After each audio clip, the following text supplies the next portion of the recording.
Ladies and gentlemen, please welcome Attorney General Ed Meese and Peter Robinson.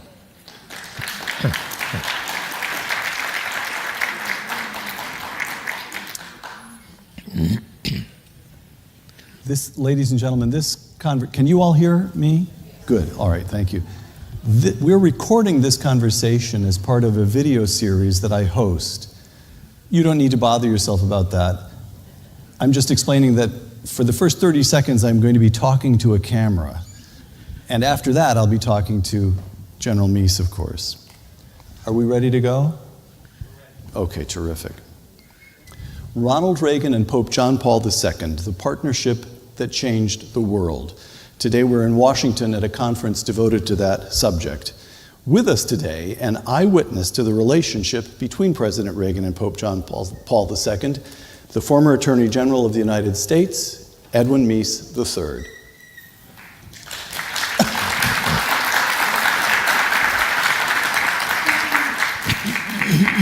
Welcome to Uncommon Knowledge. I'm Peter Robinson.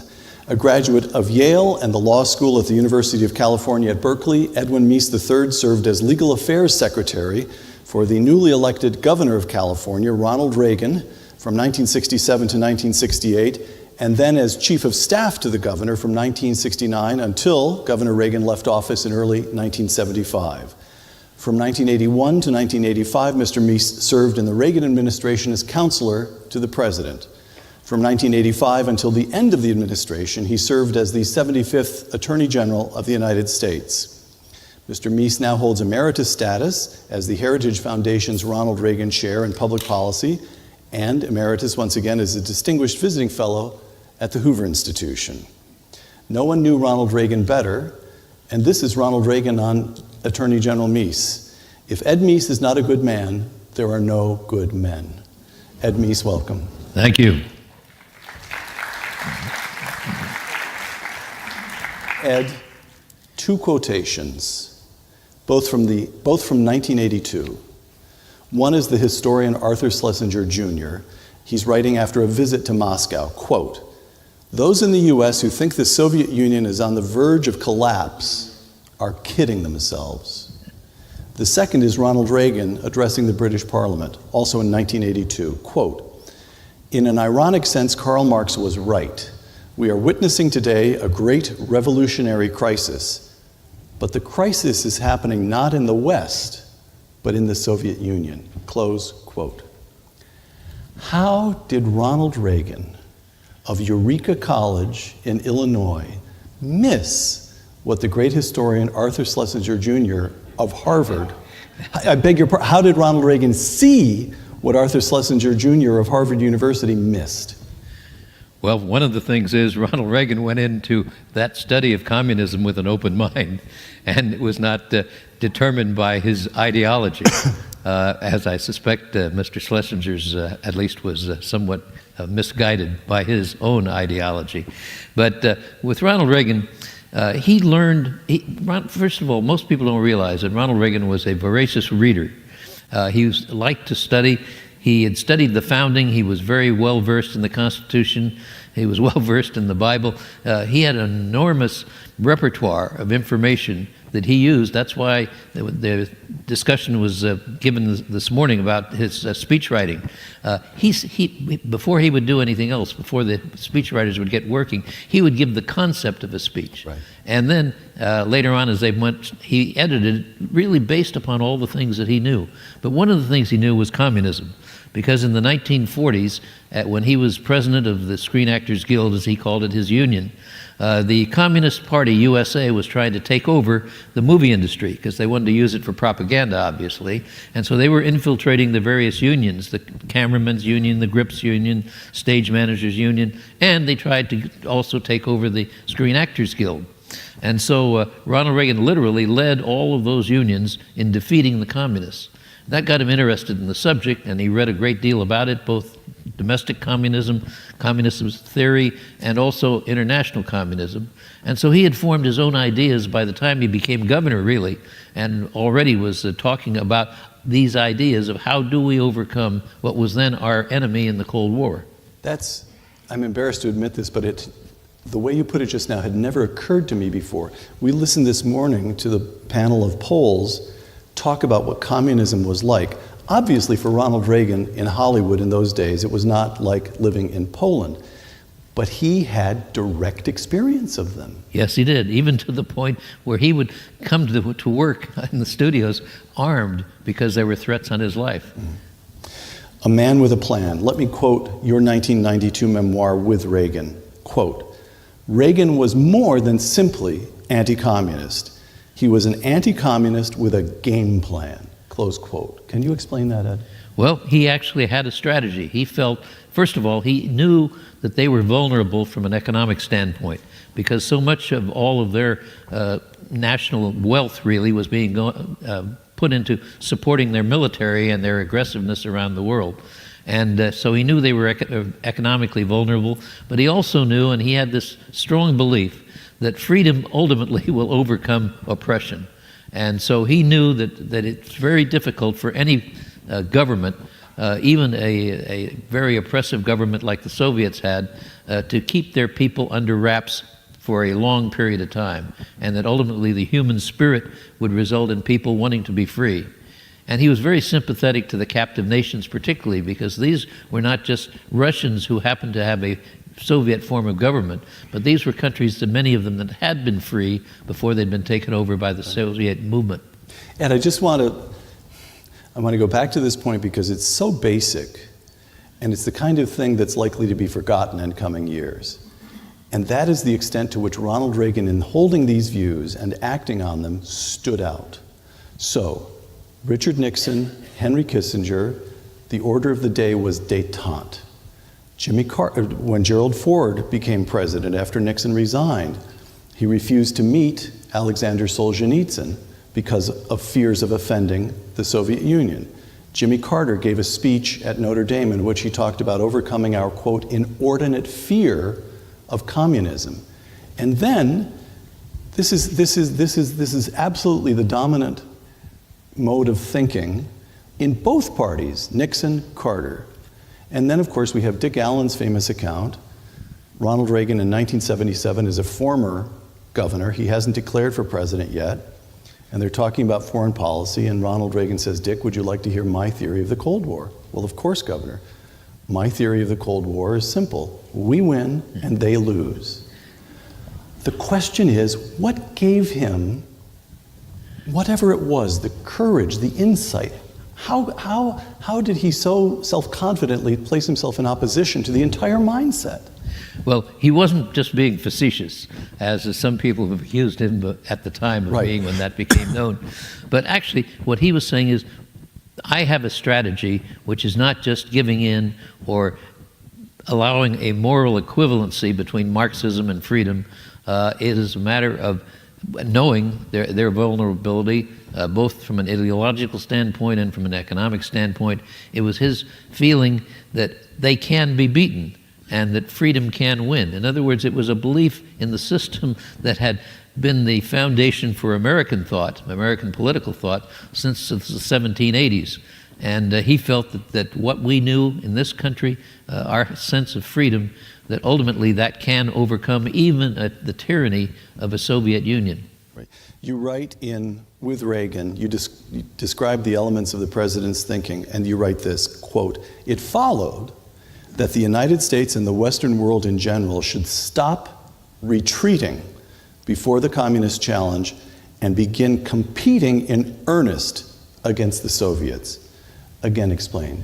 Well, it was an idea of competing in a number of ways. It was not to engage in military action, because that's the last thing Ronald Reagan wanted to do or felt it was necessary to do, but to compete in terms of economics, to compete in terms of information, to compete in terms of persuasion of people, to support resistance movements in the communist world, to support leaders like Lech Walesa and others like that. In other words, to actually let people around the world know that that Marxism-Leninism is not foreordained and is not necessarily going to succeed, but that in fact there can be strong, non-military, but nevertheless ideological, you might say, in some ways striking the sense of patriotism, in some ways faith, that there are a number of ways in which to compete with and ultimately to overcome the whole communist regime. The Strategic Defense Initiative, or SDI, excuse me, you held the first meetings on that subject in your office in the West Wing, and then in a televised address from the Oval Office on March 23, 1983, the President announced the initiative. Research that might lead to a system that would enable us to destroy incoming ballistic missiles before they could reach their targets. No longer mutual assured destruction, but actual defense against incoming missiles. How did that fit into the President's game plan? Well, Ronald Reagan had always said, and this goes back to his days as governor, that a nuclear war could not be won and should never be fought. Because the destruction of any such kind of a conflict would just be, would wipe out not just one nation, but perhaps many nations. And so that's why he felt we must be able to do something better than that. And he had met with Edward Teller, for example. The great physicist. When he was governor, because Ed Teller was then at the University of California. And he talked with him and he talked with others. And that was why when a group of people had been working on this, Danny Graham and others had been working on this idea also, and that's why we had this meeting in my office with some people who were very interested in this subject. And so as a result, we put together a conference with the governor, then with the president in 1982 with Edward Teller, and that led then to his idea being fleshed out into an actual strategy. And then the next step was to talk with the Joint Chiefs of Staff. And there's always, within the military, there's always a lot of competition for budget dollars. And so there was some resistance in certain areas of the Pentagon. But Ronald Reagan, as he had them develop a strategic plan for our defense, said, and I want you to also look at the idea of a strategic defense initiative, a ballistic missile defense system. And they came back to him about 8 months later with their plan. And one of the things they said that as we have looked into it, the Joint Chiefs believe that strategic defense initiative, a way of combating nuclear war through missile defense, is not only militarily necessary, but it is also morally necessary. And so they really gave him the assurance that he was on the right track with SDI. And I might say that if the nation had pursued SDI with the same energy and enthusiasm that he gave it during the rest of his term as president, then I think today we would have a very robust system already deployed and make us a lot safer in view of what's happening around the world with two nations that now have nuclear capabilities for which weren't even contemplated as potential nuclear opponents at that time. North Korea and Iran. And Iran. The New York Times called the Strategic Defense Initiative, quote, I'm not making this up, I'm quoting it, a pipe dream, close quote. Margaret Thatcher, Prime Minister Thatcher, had doubts about it at the time, but in her memoirs, she wrote that looking back on it, quote, Ronald Reagan's original decision on SDI was the single most important of his presidency, close quote. Now, can you explain what the New York Times meant, what they thought they meant when they referred to SDI as a pipe dream? Well, the New York Times is often wrong, let's put it that way charitably, and they were so wrapped up in this whole idea of detente, and also, quite frankly, not really believing that the Soviet communism was as much of a threat. They were part of that detente group that felt that even the moral equivalency ideas were not foreign to the New York Times, and so that was why they just had no confidence in it whatsoever. Now, with Margaret Thatcher, it was interesting because basically the whole idea of rather of a hedge against war, and the nuclear balance and those kinds of things were something that in Europe was very much the basic idea and the basic foundation of the defense system at that time. Just as NATO was going to be installing nuclear or potentially nuclear weapons in Europe to combat what the Soviet Union already had there, and that concept. And one of the things she was worried about, as I read the materials about her later, was she was worried that somehow this would violate or would degrade that sense of nuclear balance that was preventing war in Europe. And so I think the more she learned, and as indicated by what you've mentioned there, I think she really came to understand what Ronald Reagan had in mind. And his idea was that we have technological capabilities that were never thought of one generation ago, right. Particularly the generation that preceded his. And look at all the things that have happened there. Why can't we put that same energy, that same good thinking, that same exploration into something that would really prevent nuclear war in the future? And it was also, correct me if I'm mistaken, it was also quite an aggressive move. You can't do something like the Strategic Defense Initiative, the research, unless you have a buoyant economy and technical dynamism of the kind the Soviets could never match. That's correct. And actually, the strong economy was one of the major strategies that he had in dealing with the whole Soviet movement. You remember when he took office in 1981, we had three major problems in our country. Number one, we had the deepest economic crisis that we'd had since the Great Depression. Secondly, we had a national security threat, and we had a great deal of jeopardy, potentially, because on the one hand, we had an increasingly aggressive Soviet Union. They had already captivated a good deal of Eastern and Central Europe. They were operating there, or their satellites were, in Africa. We had a Soviet bastion really in Cuba, 90 miles off our shore. We had a Marxist bastion in Nicaragua, which was subverting El Salvador. So our own hemisphere was now under attack. And so it was really a very serious situation. And that's why Ronald Reagan was so intent of, number one, getting a strong economy.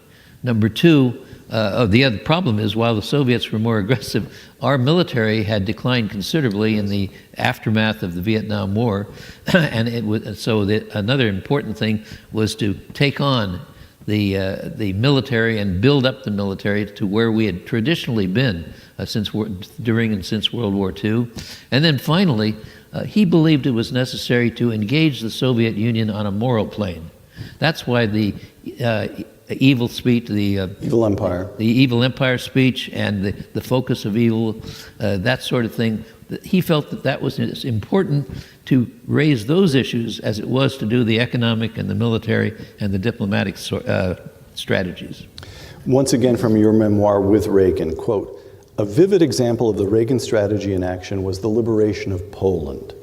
Reagan conducted this effort in concert with Pope John Paul II, himself a native of Poland, whom the president greatly admired," close quote. Well, let me ask a word or two about the relationship between those two men. Ronald Reagan is raised in a small, we've heard that his father was Catholic, but his mother was a member of a small Protestant denomination, the Disciples of Christ. And although I think everyone around him understood he was a man of faith, organized religion, well, he didn't go to church often as president. He said it was because of the disruption of the Secret Service. True enough, but it's also organized religion seems not to have played a central role in his thinking. A relationship with God, yes. And then Ronald Reagan admires and cooperates with, or coordinates actions with, the leader of the biggest, of the most organized denomination that exists. What is it in John Paul II that a Protestant kid from the Midwest appreciates? Well, first of all, Ronald Reagan had a very strong faith. He had been involved in church activities as a kid. His mother was very active in her church, and she made sure that he was very active in all the way in through his high school years before he went to college. He was a very active member of that church. And beyond that, he also was very well read. He had an encyclopedic knowledge of the Bible. Paul Kengor, who was here earlier today, has written about Ronald Reagan and his religious faith. And one of the things he pointed out that Ronald Reagan had more allusions to biblical topics and biblical verses and so on in his speeches than all the other presidents put together. And so religion was a very important part of his life. The reason you didn't see much about it was he never wanted anyone to think that he was using his religion for political purposes or that he was showing off how religious he was. I suspect that the actions of some previous presidents may have had something to do with that aversion to being looked in that direction. But in any event, but just in his daily life, in everyday conversation. And it's been very interesting just within the last month now to have, believe it or not, in the Washington Post, copies of a letter that he wrote to Nancy's father as he was dying to give him almost a capsule version of his religious faith, hoping that that was something that Loyal Davis, Dr. Davis, would be helpful to him before he passed on. December 13, 1981, General Jaruzelski declares martial law in Poland, cuts off communications with the outside world, arrests 6,000 members of Solidarity, on and on and on it goes. And the president and Pope John Paul II meet in 1983, as I recall. There's coordination of some kind. That's what I want to ask you about. Actually, 82. 82, June excuse of me. 82. I'm sorry, I misspoke. June of 82. Solidarity, we know the story. There's a decade. Solidarity regains its legal status in 1989, and in 1990, Lech Wałęsa takes office as president of a democratic Poland. Now, a couple of quotations once again. Richard Allen, the president's first national security advisor, quote, "This relationship between Reagan and the Pope, this was one of the great secret alliances of all time." Second quotation, George Weigel, John Paul II's biographer, that the claim that the two men entered into a conspiracy to effect the downfall of communism is journalistic fantasy, close quote. So how do you characterize what took place between the White House and the Vatican and between those two men? What's the correct way for us to understand it? Well, it's interesting that even last night there was a little bit of a dispute between two of the people who were speaking about what this was. And I think that it's somewhere between Dick Allen and George Weigel. I think there's no question. I believe that what you had here, first of all, going back to Ronald Reagan and his religious faith, I think it was that faith which made him admire the Pope. And particularly this Pope, because you had a very strong person on behalf of his faith, upon behalf of his church, and that the whole thing of what he had done up to that time, Ronald Reagan admired, and admired him as the leader of his church. So it was natural, I think, for him to admire that kind of leadership. But beyond that, then what you had was you had two people, both leaders, one in the secular world, one in the religious world, with parallel interests. And so when those parallel interests were obvious, as what happened in Poland there, where they were under attack, if you will, then it was logical then for Ronald Reagan, particularly with his ideas about defeating communism, to cooperate. And I'd say what you have is parallel interests.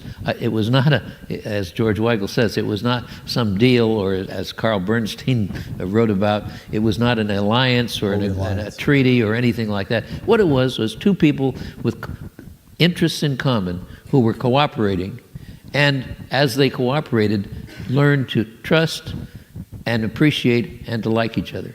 Now, you sat on the National Security Council for all 8 years of the administration. Let me ask a couple of questions. If I'm asking for classified information, just slap me, Ed. But a couple of questions. Put you in jail. How many times did you believe there was a credible threat that the Soviets might roll into Poland? Well, I think there was always that possibility, but I don't remember it at any time, particularly during the year 1981, where that appeared to be an imminent threat. I see. In other words, the Soviets always had large military forces, and they always were using them to oppress, or at least be a threat to a whole number of nations, the Balkan countries and several others. But the idea of an imminent threat of that, I don't think was, at least I can't remember that being talked about prior to December. Did Ronald Reagan's taking office and the military buildup, of course, he'd barely begun by 1981, but did that change the psychology? Was there some sense in which Ronald Reagan's presence would have made the Soviets think twice from the military point of view? Well, I think that's, in all probability, the answer is yes. But we don't know. Of course, what is happening at the present time in the Soviet Union, as you remember, Brezhnev was on his last legs. Yes. And then you had Andropov and Chernenko, and as Ronald Reagan said, when it came to whether he would meet with a Soviet leader, he says, I want to meet with them, but they keep dying on me. Well, finally, in 1985, he got a live one in Gorbachev, and I think that was very important, because at that time, Gorbachev was a diehard communist, no question about it. But he also understood the West better than his predecessors. And therefore, I think he realized that the United States, certainly by the time he became General Secretary in 1985, he realized that the American military was now going to be the most powerful military in the world. And it was a force that was enough so that the Soviet Union did not have military superiority, which they had essentially had up until that time. Right. One more question about your years on the National Security Council. We read here, this book, that book, another article. To my understanding, which is limited, it's a kind of impressionism, and I want to ask you to fill us in if you would. Bill Casey with CIA is making sure that Solidarity, he's working with Lane Kirkland at AFL-CIO to make sure Solidarity gets funds, copying machines, and so forth. Then Judge Clark and his successors as national security advisors are giving information to the Vatican. They're sharing information with the Vatican. Vatican Diplomatic Corps has sources we don't have. And Vernon Walters, former General Vernon Walters, acts as a kind of emissary. He visits the Vatican, as I recall, it's in the range of 12 times. All that happened. Right. So the coordination is constant and at quite a high level. There's a lot going on between the Reagan White House and the John Paul II Vatican. Yes. All right.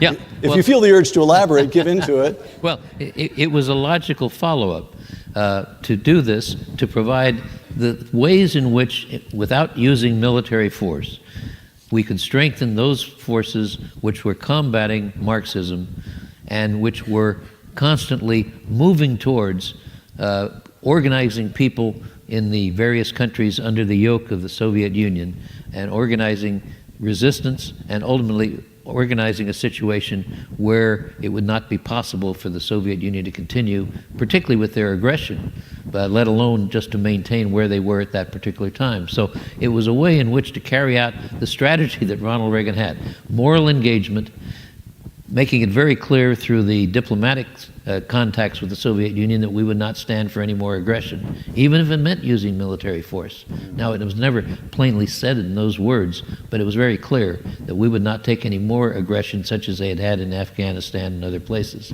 And then, thirdly, that we would do everything we can to roll back the previous Soviet aggression, and that was where the assistance, information assistance, intelligence assistance, information to people, revving up Radio Free Europe and Radio Liberty, all of those kinds of non-military ways in which to provide resistance to the Soviets. Right. Ed, if I may, a couple of last questions here. When he visited Washington in 2004 for President Reagan's funeral, Mikhail Gorbachev was asked if Ronald Reagan won the Cold War. And his reply was, quote, "That's not serious," close quote. And the article in the Washington Post continued, quote, "The changes Gorbachev wrought in the Soviet Union were undertaken," he argued, "not because of any foreign pressure or concern, but because Russia was dying under the weight of the Stalinist system," close quote. The Soviet Union just fell in under the weight of its own rotten system, and it would have done that if Ronald Reagan had never been born. How do you answer that? Well, just by looking at the facts.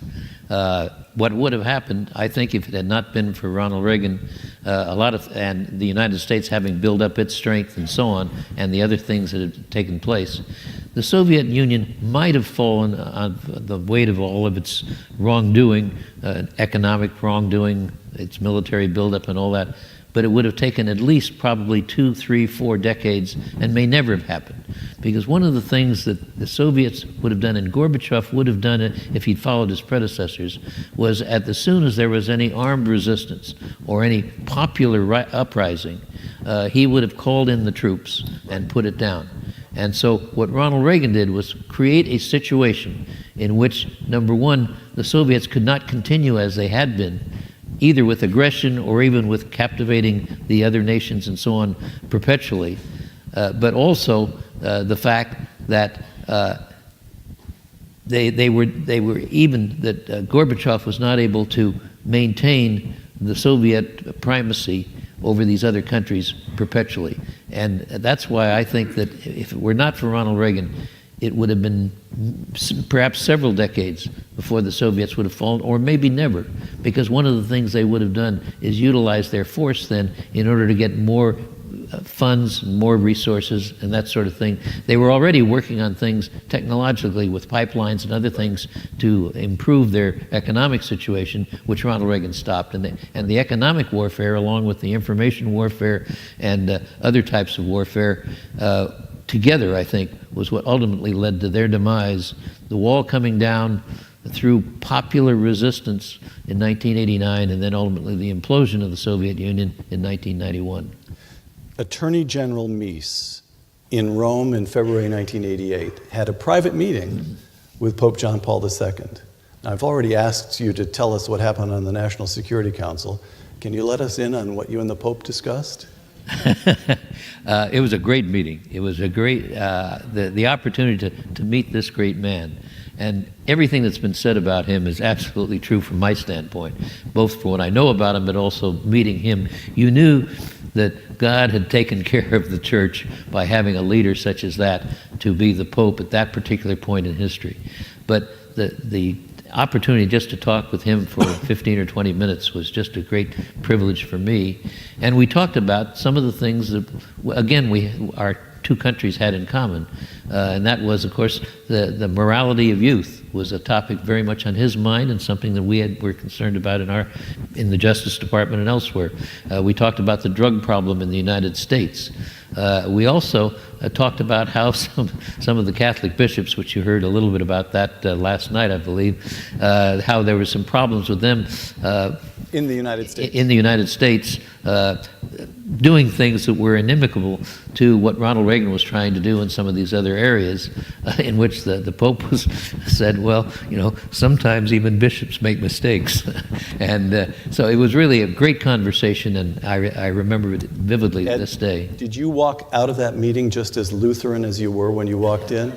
I believe I did, but a Lutheran with great appreciation for the head of the Catholic Church. Last question. Nobody under 30, grown people, nobody under 30 can remember a single event that we just talked about.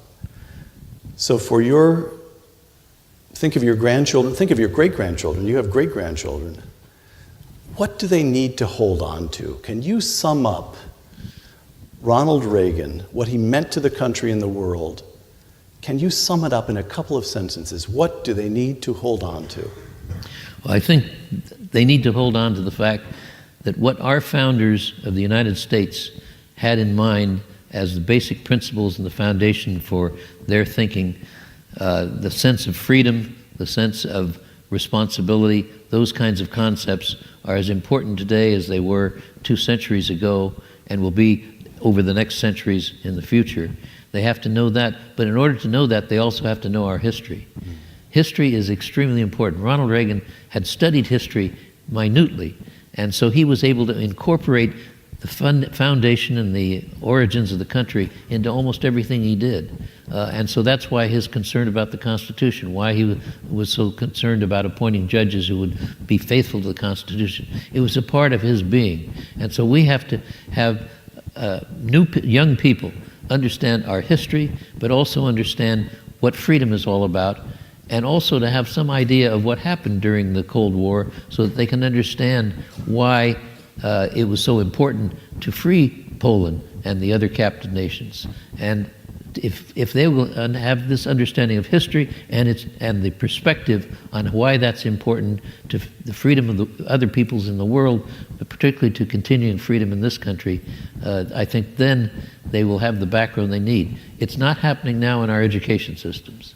And I think both at the high school, even the grammar school level, and also at the higher education level, this is probably the greatest challenge that we have as far as providing future generations with the basic understanding they need of our history and the principles and the both moral and also patriotic foundations which have gotten us to this particular point in our history and the history of the world. Edwin Meese III, thank you.